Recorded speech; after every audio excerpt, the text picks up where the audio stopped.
Hi, this is Jodi Noga, and I am an assistant professor of nursing at Colorado Mesa University in Grand Junction, Colorado, where I teach the newbie nursing students, those that just got accepted into the program. I teach foundations of nursing lecture, lab, clinical, as well as a professional development class. In all of my classes, I like to incorporate end-of-life care. I'm a certified hospice and palliative care nurse, have been for the last 10 years, been a nurse for 25 years, and have seen a lot of death in all the different areas I've worked in. And I've also seen many, many new nurses, especially that don't get this in their education and can be very uncomfortable with it when they do deal with it in the real world setting. So that is what I'm here to talk about today with my poster.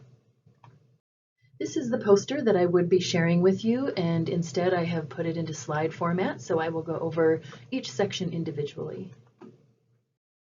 Like I said, the purpose of this is because I have been a hospice and palliative care nurse for so long, and I'm very passionate about incorporating end-of-life, death and dying, grief, bereavement, all of this type of content I believe is very important to incorporate early on in nursing school, not waiting till the last semester, but really exposing them, especially because when I take students into foundations clinicals, it is usually long-term care where we do encounter death or actively dying clients, and they need to be prepared for that.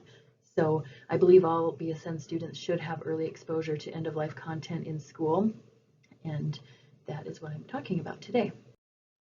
The methods I used for this presentation were I did my own literature review, I talked to other faculty members, did a summary of what they're doing to incorporate this content, and normally I would have also included an overview of hospice and palliative care, which I don't have time to explain the differences today, but a lot of students don't understand that either, and so that maybe would be for a future presentation.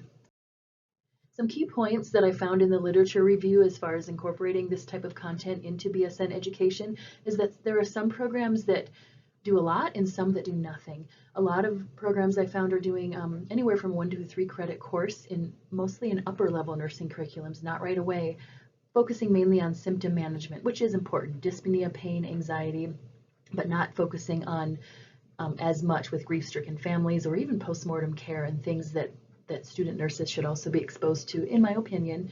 But the overall lit review that I think the takeaway from most of it was that they do find that it's important to incorporate this into education in all classes, not just one class at the end.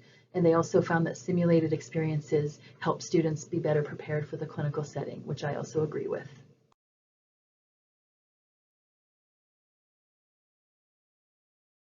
I asked the faculty I work with in the traditional BSN program and a few that teach in the RN to BSN program, although I think that doesn't pertain as much just because they've already been out into the real working world when they become an RN.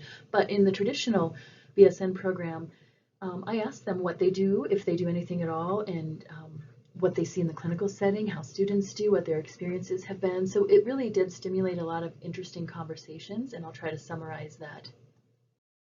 Most of these are things that I do in my classes, but I know some of my faculty peers talked about how they do these as well. In-class lectures with guest hospice RNs, that's how I became an assistant professor. I used to come in and do guest lectures in community health, mainly, as far as introducing hospice, palliative care, and what end-of-life care looks like. In our upper level classes, we have faculty that do simulations with our local hospice, and that has been a really valuable experience, great student feedback. I like to take students in for hands-on clinical experience so they can experience, again, what it's like to do mouth swabs, what it's like to talk to the family who's sitting at the bedside waiting, for that loved one to die, how they handle that, how they can be respectful, how they can help the family prepare, how they can just watch the team, whether it's a hospice team or just the team, on med-surg or in the long-term care facility. In my foundations class, I show a DVD called Dying Wish about a physician who chooses to expedite his death. He's a hospice patient. He chooses to stop eating and drinking. That always spurs a lot of debate, conversation, feelings on all levels of the spectrum. They don't agree, they do agree with him, but it does stimulate conversation and thought as far as what do patients want to do at the end of life. It's an individual choice.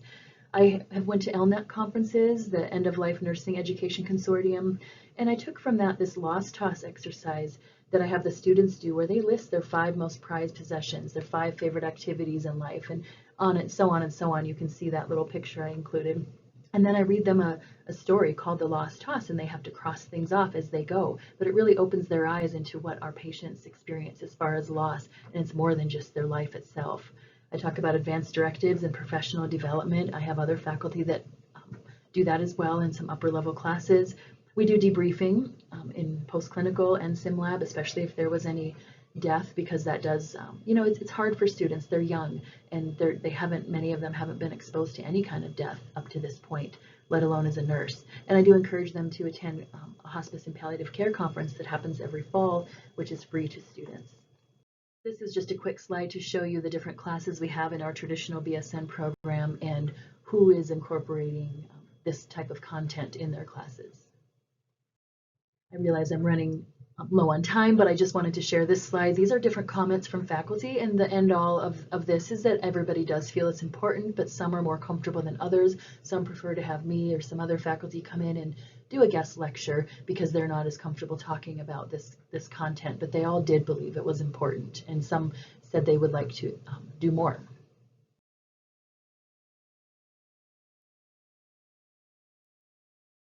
This is my contact information, so again, please contact me if you have any questions about what we're doing. I would have loved to interact with you and hear what others are doing, but maybe that's for the next conference. And so again, please send me an email or give me a phone call if you have any questions or comments. Thank you for listening to my presentation. Have a great day.